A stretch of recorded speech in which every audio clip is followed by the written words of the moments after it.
Hello नमस्कार guys, कैसे हो आप सब। उम्मीद करेंगे मस्त मजे में हो। मैं भी बिल्कुल मस्त मजे में। तो कैसा लग रहा है आपको? क्लास अच्छी लग रही होगी। कल हमने अम्ल और क्षार वाले चैप्टर सेकंड में हमने पढ़ा था कि अम्लों और क्षारों के रासायनिक गुणधर्म। उसमें पहला हमने देखा था कि अम्लों और क्षार की धातुओं के साथ अभिक्रिया करवाने पर हाइड्रोजन गैस निकलती है। दूसरा हमने देखा था कि अम्लों की धातु कार्बोनेटों या हाइड्रोजन धातु हाइड्रोजन कार्बोनेटों के साथ अभिक्रिया करवाने पर कार्बन डाइऑक्साइड गैस बनती है। उसी में हम आगे बढ़े तो उदासीनीकरण प्रक्रम भी देखा था, यानी अम्लों और क्षारों को आपस में मिलाने पर लवण और जल भी बनता है। अब हम इसी टॉपिक को या इसी चैप्टर को कंटिन्यू करते हुए अम्लों और क्षारों में समानता देखेंगे। रासायनिक गुण खत्म हुए, अब है अम्लों और क्षारों में समानता। तो आज का हमारा टॉपिक रहेगा अम्ल व क्षारकों में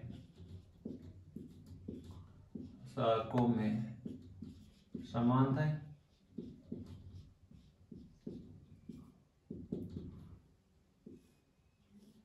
क्या क्या समानता है?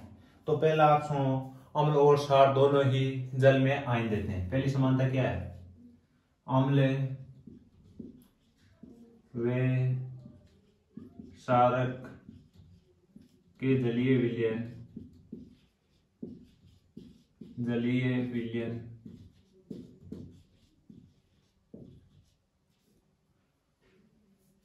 आयन उत्पन्न करते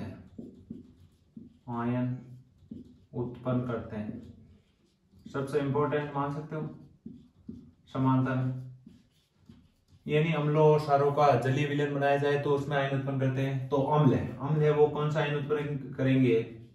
अम्ल है वो दोनों ही हाइड्रोनियम आयन उत्पन्न करते हैं। अम्ल है वो H+ आयन, या जिसे हाइड्रोजन आयन बोला जाता है, हाइड्रोजन आयन उत्पन्न करता है।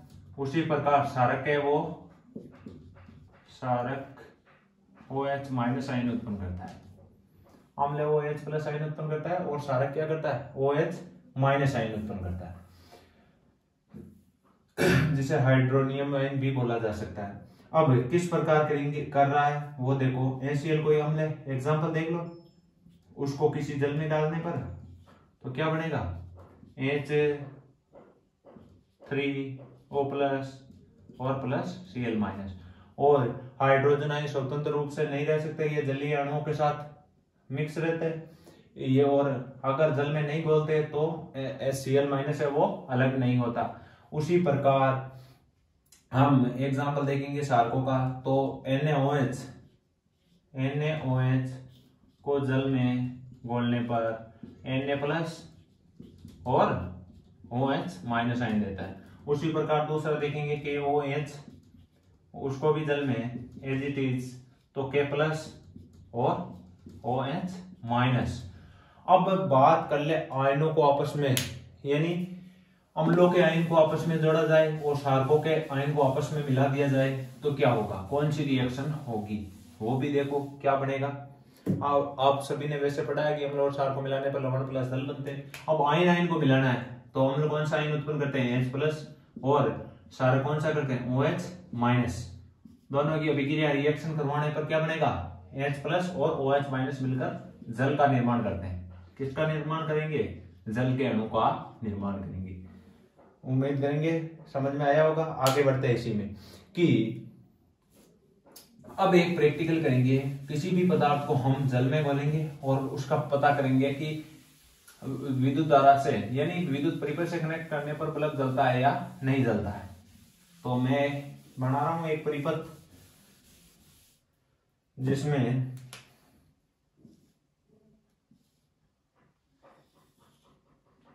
ये कोई विद्युत, इसमें एक धातु का टुकड़ा लेते हैं, यानी सॉरी लकड़ी का टुकड़ा, 2 किले लगा देते हैं।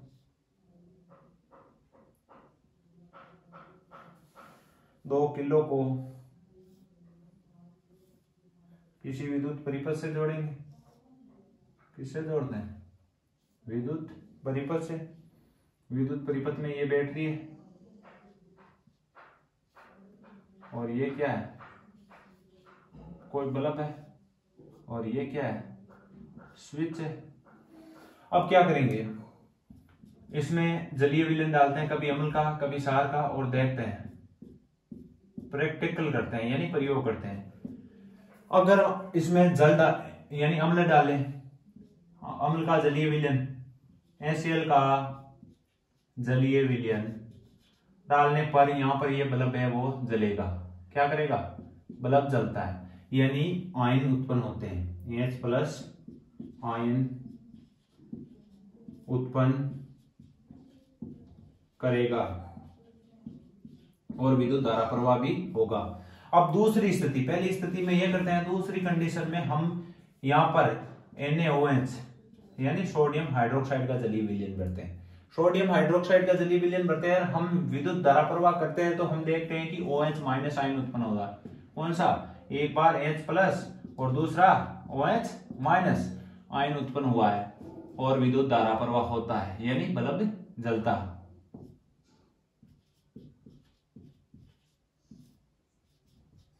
अब तीसरी कंडीशन लेते हैं, दो ऐसे भी नाम आते हैं कि ग्लूकोज, क्वेश्चन भी आ रखा है, ग्लूकोज एवं एल्कोहल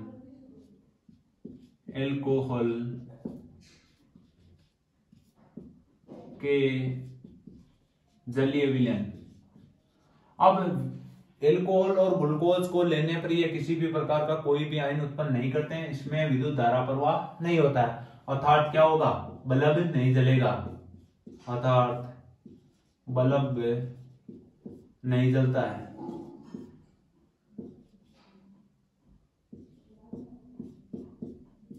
अब आगे कुछ क्वेश्चन दे रखे हैं इसी टॉपिक पर, तो मैं क्वेश्चन पढ़ रहा हूं। एक है कि जल में घुलनशील क्षारक को क्या कहते हैं? क्षार कहते हैं। उसके बाद है अम्ल और क्षार को आपस में मिलाया जाए तो एक रिएक्शन होती है MX प्लस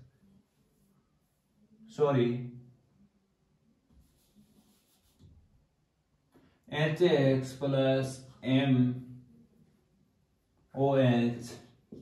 तो क्या बनेगा? इसमें क्या होगा? MX प्लस H2O बनेगा। वही है, अम्ल और क्षार को आपस में मिलाने पर लवण प्लस जल बनता है। यहाँ पर H+ होगा, OH- जो कि यही होते हैं। अब पहला क्वेश्चन है, NaCl और HNO3 दोनों ही अम्ल है, दोनों के जलीय विलयन विद्युत का चालन करता है या विद्युत अम्लीय गुण प्रदर्शित करता है, जबकि एल्कोहल और ग्लूकोज का विलयन नहीं। तो हमने देखा है NaCl और HNO3 दोनों ही प्रबल अम्ल है, ये H+ आयन उत्पन्न करते हैं और विद्युत धारा प्रवाह होगा और बल्ब जलेगा। इसका मतलब ये अम्लीयता प्रदर्शित करते हैं, जबकि ग्लूकोज और एल्कोहल का विलयन ऐसा नहीं करते क्योंकि इनमें आयन उत्पन्न नहीं होते। दूसरा क्वेश्चन है, अम्ल का जलीय विलयन विद्युत का चालन करता है, हाइड्रोजन आयन की वजह से विद्युत का चालन करता है। तीसरा क्वेश्चन है, शुष्क हाइड्रोक्लोरिक गैस शुष्क लिटमस के रंग को प्रभावित नहीं करती है या रंग बदलती नहीं है। तो हमने ये भी सुना है, देखा है, पढ़ा है, क्या पढ़ा है कि जलीय विलयन ही आयन उत्पन्न करते हैं और जलीय विलयन ही लिटमस प्रभाव प्रदर्शित करते हैं। क्या हम देखकर पढ़ते हैं, लिखते हैं कि जलीय विलयन में ही आयन उत्पन्न होते हैं, आयन उत्पन्न होते हैं तथा जलीय विलयन ही लिटमस प्रभाव दर्शाते हैं। इसका आंसर यही होगा कि जलीय विलयन की उपस्थिति में ऐसा सब कुछ करता है। आगे वाला क्वेश्चन, अम्ल को तनुकृत करते समय क्यों अनुशंसित किया जाता है कि अम्ल को जल में मिलाना चाहिए, ना कि जल को अम्ल में? तो ऐसा भी एक टॉपिक आ रखा है कि ये अगर तनुकरण, पहली बात तो नया शब्द आया है, तनुकरण किसे कहते हैं? किसी भी विलयन को जल मिलाकर और अधिक पतला करना क्या कहलाता है? तनुकरण। समझ में आया होगा तनुकरण किसे कहते हैं? यानी किसी भी विलयन में या अम्ल या क्षार को जल मिलाकर गाढ़े से पतला करने की प्रक्रिया क्या कहलाती है? तनुकरण। क्या? तनुकरण। अब इसमें आगे बोला जाता है कि तनुकरण करते समय यह चेतावनी क्यों दी जाती है कि किसी भी पदार्थ को तनुकृत करते समय या अम्ल या क्षार को तनुकृत करते समय अम्ल या क्षार को जल में मिलाना चाहिए, ना कि जल को। क्योंकि ये बड़ी उष्मा सेपी अभिक्रिया। कौन सी? अगर आप जल को अम्ल में मिलाओगे तो बड़ी उष्मा सेपी अभिक्रिया होगी, और उसमें क्या है? अस्फलित अम्ल है वो बाहर आ सकता है बीकर से अस्फलित होकर, और उससे जलने का खतरा रहता है। इसीलिए हम तनुकरण करते समय अम्ल को धीरे धीरे बूंदों के रूप में जल में मिलाते जाते हैं और डंडी की सहायता से विलयन को हिलाते जाते हैं, ताकि आराम से तनुकरण किया जा सकता है। आगे वाला क्वेश्चन, अम्ल के विलयन को तनुकृत करते समय हाइड्रोनियम आयन की सांद्रता को कैसे प्रभावित करते हैं?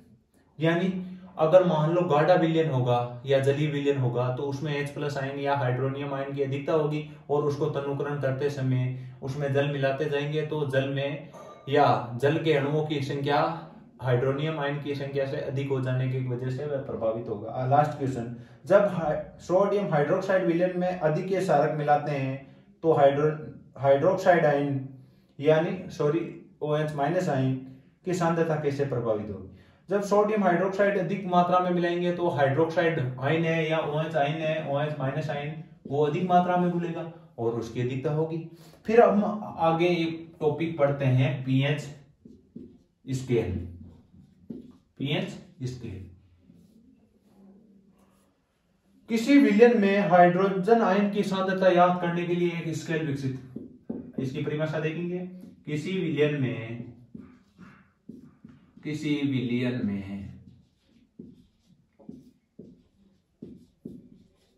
हाइड्रोजन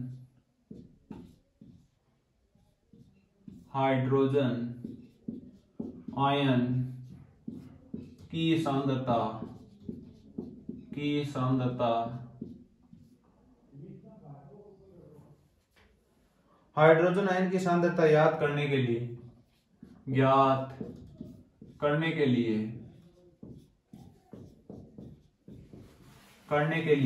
एक स्केल विकसित किया गया, एक स्केल बनाया गया, विकसित किया गया जिसे पीएच स्केल कहते हैं। जिसे क्या कहते हैं? PH scale. अब आपको बनाकर बता देते हैं पीएच होती कैसे है, पीएच कार्य कैसे करता है, आप सबके समझ में आएगा। कंटिन्यू लगातार आप वीडियो को बिना स्किप किए हुए देखते रहे, और वीडियो को शेयर नहीं कर रहे हो बिल्कुल शेयर करो। आज एक जरूरी इंपॉर्टेंट सूचना भी आपको मिलेगी, तो क्यों ना आपको बता दी जाए। पीएच स्केल हम आज 2023 का लास्ट दिन है, तो हम आपको यह भी बता दें कि एक ट्रेंड चल रहा है। क्या ट्रेंड है? कि गिव अवे दे रहे हैं लोग। बिल्कुल, तो हम भी क्यों ना गिव अवे करते हैं। किसका करते हैं? हम आप जो वीडियो बना रहे हैं हम जिस कैमरे से, यानी iPhone 11 128, हम 2023 के लास्ट दिन में यह भी घोषणा करते हैं कि जिस दिन हमारा YouTube चैनल मोनेटाइज होगा, उस मोनेटाइज के लिए क्या क्या चाहिए? 1000 सब्सक्राइब चाहिए और 40,000 घंटे कुछ ऐसा बोल रहे हैं, तो वो चाहिए। तो उसके लिए क्या करना होगा? आपको सब्सक्राइब कराना होगा ज्यादा से ज्यादा। जो ज्यादा सब्सक्राइब करवाएगा iPhone 11 128 उसी को हम देने वाले हैं, बिल्कुल फ्री ऑफ कॉस्ट, बिल्कुल 1 रुपया भी नहीं लेते। तो ये भी हमारी 2023 की बहुत जरूरी सूचना है आप सबके लिए। ज्यादा से ज्यादा वीडियो को शेयर करें। उसमें क्या टाइम थोड़ी लगता है आपको शेयर, 10 लोगों को शेयर कर दें, आप 1-2 ग्रुप में शेयर कर दें, तो उससे क्या है कि हमारी भी बिल्कुल सहायता होगी, क्योंकि चैनल मोनेटाइज हो जाएगा बहुत जल्दी। और दूसरी बात, आपको भी एक शानदार, जिसकी कीमत है 40,000 आज की डेट में मार्केट में, वो भी ऑफर जोड़े तो हम गिव अवे करने वाले हैं बहुत ही जल्दी। क्योंकि मुझे पता है 1000 सब्सक्राइब आप आसानी से करवा सकते हो, 250 तो हो चुके हैं, 230 के लगभग। और मैं तो यही बोलूंगा कि आप जल्दी से जल्दी सब्सक्राइब करो। जिसके ज्यादा हम बिल्कुल काउंट करेंगे, जिसके ज्यादा सब्सक्राइबर होंगे उसको ही गिव अवे करेंगे। बिल्कुल वीडियो बनाकर गिव अवे किया जाएगा। तो आगे हम कंटिन्यू करते हैं पीएच स्केल। ये एक प्रकार का स्केल होता है, स्केल आपको बनाकर बता दे।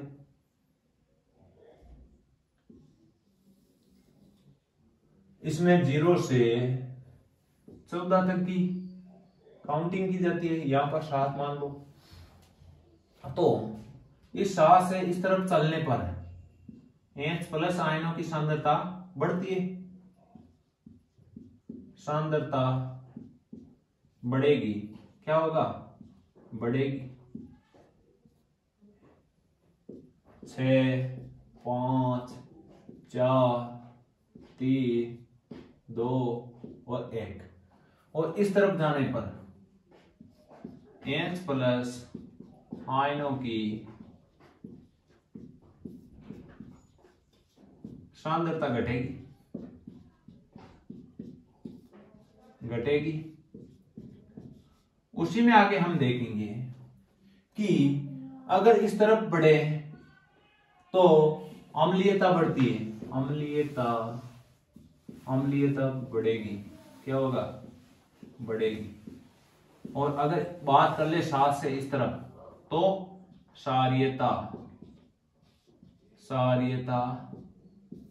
बढ़ेगी। क्या होगा? क्षारीयता बढ़ेगी। और ये 7 पर क्या होता है? उदासीन, ना अम्ल होता है ना क्षार। तो धीरे धीरे क्या हुआ? अम्ल और क्षार को पहचानने या उनकी प्रबलता को, सबसे पहले अम्ल और क्षार की प्रबलता ज्ञात करने के लिए पीएच स्केल काम में लिया गया था। समझ आ रहा है? ये एक प्रकार का स्केल है, इसमें 0 से 14 तक के टोटल अंक होते हैं। 7 पर कोई भी पदार्थ की पीएच 7 होती है तो हम उदासीन मानते हैं, और 7 से कम होने पर अम्लीयता बढ़ती है, 7 से अधिक होने पर क्षारीयता। अब अर्धवार्षिक में सवाल आया था कि निम्नलिखित में से कौन सी पीएच प्राश है वो अम्लीयता है या क्षारीयता प्रदर्शित करेगी। उसमें 2, 3, 5, 7 और 10 दे रखा था। तो सीधी सी बात है, 7 पर उदासीन होते हैं, 7 से कम क्या है? अम्लीय होते हैं। क्षारीयता प्रदर्शित करने के लिए 10 इसका राइट आंसर था। उम्मीद करेंगे पीएच स्केल आपके समझ में आई होगी। हम आगे कंटिन्यू करेंगे। आगे हम कंटिन्यू कर रहे हैं कि पीएच के बाद अगर पीएच 7 होता है तो उदासीन होते हैं, सभी को पता है। पीएच मान बराबर 7, उदासीन होगा, उदासीन। अब अम्लता कब होगी? अम्लता पीएच होगी 7 से कम। क्षारीयता कब प्रदर्शित होगी? क्षारीयता जब पीएच का मान 7 से अधिक होगा। उसके आगे कुछ पीएच के महत्व है दैनिक जीवन में। क्या होता है? इससे हम पता कर सकते हैं। अगर मान लो 6 और 7 के नजदीक या 3 से लगाकर 7 तक कोई, यानी 6.9 तक अगर कोई अम्ल होगा तो वो दुर्बल होगा। क्या होगा? दुर्बल। और जिसकी पीएच 0 से 1-2 के मध्य होगी वो क्या? प्रबल होगा। तो उसे क्या कहेंगे? प्रबल अम्ल। और इसमें जो 7 के नजदीक होगा उसको तो दुर्बल क्षार बोला जाएगा, दुर्बल क्षारक। और जिसकी पीएच सबसे अधिक होगी उसे क्या कहेंगे? क्या कहेंगे? वो प्रबल कहेंगे। आगे वाली लाइन। अब दैनिक जीवन में महत्व है तो पौधे में पीएच का महत्व। अब हमारे शरीर की पीएच 7.0 से 7.8 के मध्य कार्य करती है, सभी को पता है। जीवित प्राणी के लिए पीएच मान जब 5.6 से कम हो जाता है, यानी हमारे दैनिक जीवन या वातावरण में पीएच का मान या वर्षा के जल के पीएच का मान 5.6 से कम हो जाने पर इसे अम्लीय वर्षा कहा जाता है। जिससे ज्यादा अगर अम्लीय वर्षा हो तो उसके बारिश का पानी है वो खारा होता है और भूमि है वो बंजर होने की संभावना होती है। उसी में आगे बढ़ेंगे।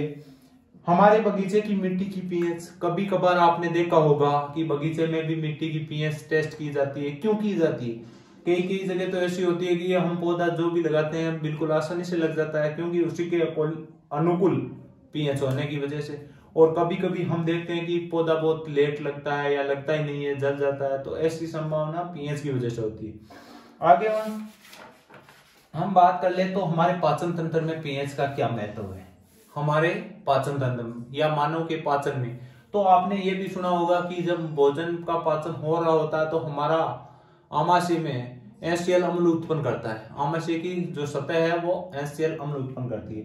तो उसमें आगे हम पढ़ेंगे। हमारा उदर हाइड्रोक्लोरिक अम्ल उत्पन्न करता है, ये उदर को हानि पहुंचाए बिना भोजन के पाचन में सहायता करता है। अपच की स्थिति में उदर अत्यधिक मात्रा में अम्ल उत्पन्न करता है, जिसके कारण पेट दर्द या जलन होती है। आप सभी ने सुना होगा एसिडिटी हो गई है, फिर हम इनो लेते हैं। इनो क्या है? एक दुर्बल क्षारक है और उसको उपयोग लिया जाता है कब? जब हमारे पेट में एसिडिटी की संभावना होती है तब, क्योंकि हमारा उदर अपच की स्थिति में अत्यधिक मात्रा में HCl अम्ल उत्पन्न करता है और इसको बिल्कुल उदासीन करने के लिए दुर्बल क्षार काम में लिया जाता है, जिसका सूत्र होता है MgOH का होल 2 या मिल्क ऑफ मैग्नीशिया को ही क्या बोला जाता है? इनो। आगे वाला लाइन, पीएच परिवर्तन में दंत से हमारे दांतों की पीएच का मान 5.5 से कम हो जाने पर, क्या हमारे दांतों की पीएच का मान 5.5 से कम हो जाने पर हमारे दांत धीरे धीरे झड़ने लगते हैं या खिड़ने लगते हैं, तो ऐसी स्थिति में दंत से बोला जाता है या दांतों को नुकसान होने लगता है। हमारे दांत का एनिमल खराब होने लगता है। आपको पता है हमारे दांत का एनिमल सबसे कठोर भाग है हमारे शरीर का, कैल्शियम के बने होते हैं, वो भी इस दंत से यानी HCl अम्ल की वजह से या पीएच मान कम होने की वजह से, अम्लता की वजह से धीरे धीरे खराब हो जाते हैं। ये भी पीएच का कुछ न कुछ हमारे दैनिक जीवन में महत्व है। अब है पशुओं तथा पौधों द्वारा उत्पन्न रसायनों में अम्ल। अब मधुमक्खी का डंक मारने पर छोड़ने वाला मेथेनोइक अम्ल होता है, जिससे बहुत ही ज्यादा दर्द और जलन होती है। उसके लिए भी हम क्या करते हैं? घरेलू नुस्खा यानी तेल और नमक लगाते हैं। वह क्या है? एक प्रकार का क्षारक है और जो मेथेनोइक अम्ल की अम्लीयता को धीरे धीरे उदासीन कर देता है, जिससे हमारी जलन और दर्द कम हो जाता है। उसी प्रकार एक नेटल नामक का पादप आता है, उसमें भी मेथेनोइक अम्ल। अगर आप जंगलों में कहीं जा रहे हो, अचानक नेटल की तीखी सुइयां अगर आपकी स्किन पे लग जाती है तो आपका मेथेनोइक अम्ल लग जाता है, यानी जलन और दर्द होने लगता है। वो एक प्रकार का अम्ल है। तो उम्मीद करेंगे आपको क्लास अच्छी लगी होगी। आज हम इतना ही पढ़ाएंगे और एक क्लास और में यानी एक लास्ट क्लास में अब आपका चैप्टर पूरा हो जाएगा और हम कंटिन्यू कोशिश करेंगे कि 1 घंटे तक क्लास ले जाए। धीरे धीरे क्लास का टाइम भी बढ़ा रहे हैं, लेकिन आप ज्यादा रुचि नहीं ले पा रहे हो। सभी को एक ही निर्णय करना है, क्लास आते ही सभी 10 व्यक्तियों को शेयर करें, नए हो तो चैनल को सब्सक्राइब करें, अपने नए मित्रों को जोड़ें, चाहे वो किसी भी स्कूल से हो। ओनली 10वीं की 9th वाले भी देख सकते हैं, क्योंकि 9th वाले भी 2 महीने बाद 10वीं पढ़ेंगी और ये तो काम में आने वाली चीज है। तो ये कहने की संभव आवश्यकता नहीं होनी चाहिए आप सभी को। अगर आप भी सपोर्ट नहीं करोगे तो कौन सपोर्ट करेगा? और हमारा टारगेट एक ही रहेगा कि विज्ञान में 100/100 कैसे क्रॉस करें, और इसके लिए हम बिल्कुल क्रैश कोर्स भी करवाएंगे, उसमें 2-3 घंटे की क्लास भी होगी। तो धन्यवाद, आज के लिए इतना ही का